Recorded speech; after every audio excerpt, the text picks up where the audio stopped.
আমরা দর্শক মালিক শফিকুল ইসলাম নুরি বক্তার সেই জিব্বা কাটার ঘটনার পূর্বে কেমন ওয়াজ করতেন এই শফিকুল ইসলাম নুরি, যেটা একটি ওয়াজ আপনাদেরকে দেখাবো, রীতিমতো কান্নায় বেশি পড়বেন।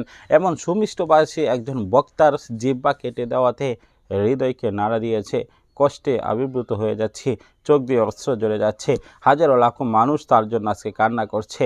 তার সর্বশেষ অবস্থা আমরা জানবো, এই ভিডিও শেষে দেখতে পারবো ডাক্তার কী রিপোর্ট দিয়েছে এবং আরও কিছু গুরুত্বপূর্ণ তথ্য রয়েছে এই ভিডিওতে।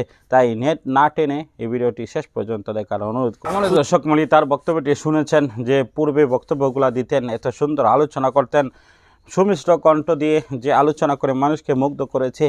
কিছু মানুষের বিরুদ্ধে কিছু আলোচনা যাওয়ার কারণে তারা কিন্তু তার উপর আক্রমণ করেছে। বলা হচ্ছে শিয়ারা নাকি তার উপর আক্রমণ করেছে, শিয়াদের বিরুদ্ধে কিছু কথা বলেছিল। শিয়ারা যে কিছু শিয়া তারা অমুসলিম, সেটা অবশ্যই আপনারা সকলেই জানেন। সকল শিয়াদেরকে অমুসলিম বলা যায় না, তবে অধিকাংশ শিয়ারা একেবারেই কাফের পর্যায়ে চলে যায়।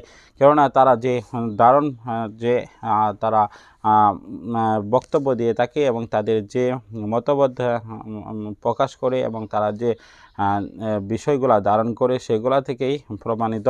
এবং সে তাদেরকে যে বক্তব্য, তাদের বিষয়ে যে সুন্দর আলোচনা করতে গিয়ে তারাই কিন্তু এই বক্তার উপর আক্রমণ করেছে, এমনটি প্রাথমিকভাবে জানা গিয়েছে।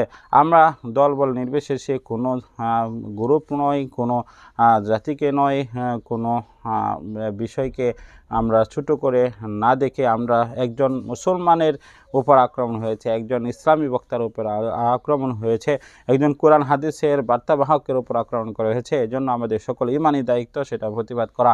সেজন্য আজকে দিন আপনাদের মাঝে ভিডিও করা এবং এই ভিডিওটি আপনি শেয়ার করে সেই প্রতিবাদে অংশ করার দায়িত্ব হলো আপনার। আজকের মধ্যে বিদায় নিচ্ছি। আপনার মূল্যবান মতামত জানাবেন, পরবর্তী ভিডিও পাওয়ার জন্য সাবস্ক্রাইব করবেন।